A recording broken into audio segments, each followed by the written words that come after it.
Heboh Siska Kol borong bakso hingga 30 juta rupiah, netizen pun berontak. Konten kreator Siska Kol kembali membuat ramai media sosial TikTok. Dengan video bergaya sultannya, ia memborong bakso dengan jumlah yang fantastis hingga total 30 juta rupiah.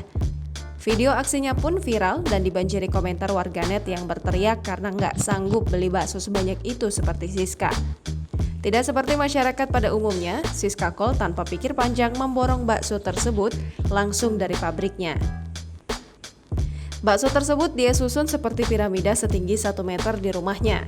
Kolom komentar di unggahan tersebut sontak dibanjiri ribuan netizen yang terheran-heran dengan perbuatan Siska.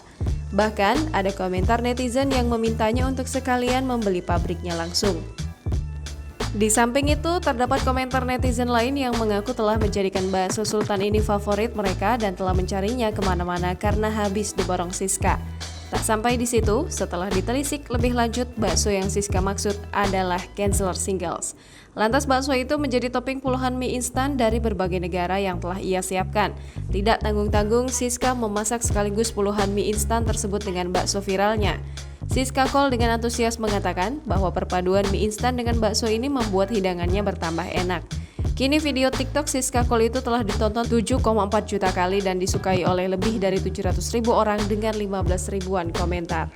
Ngebakso sultan 30 juta cek. Hari ini kesibukanku adalah menyusun Gensler Singles bakso yang aku pesan seharga 30 juta dari pabriknya karena aku kangen banget makan bakso dari Gensler Singles. Saking cintanya aku dengan bakso ini, aku borong sebanyak 3.600 piece bakso supaya aku bisa ngebakso kapanpun aku mau seperti sekarang ini. Aku akan memasak mie instan dari berbagai negara untuk teman makan Gensler Singles bakso karena sudah tidak sabar aku langsung memakan baksonya. Bakso ini sudah bisa dimakan langsung, rasanya ekstra meaty sekali, namun kali ini aku memasak baksonya bersama mie instan. Mari kita coba! Wow, ternyata setelah direbus bareng mie instan, baksonya jadi jauh lebih garing, bikin mie instan dari negara manapun jadi tambah super enak, garing di luar, juicy di dalam. Aku suka sekali Gensler Singles bakso, kalian harus coba cara ngebakso paling update ini, selamat mencoba! Jangan lupa subscribe, share, komen, dan like ya!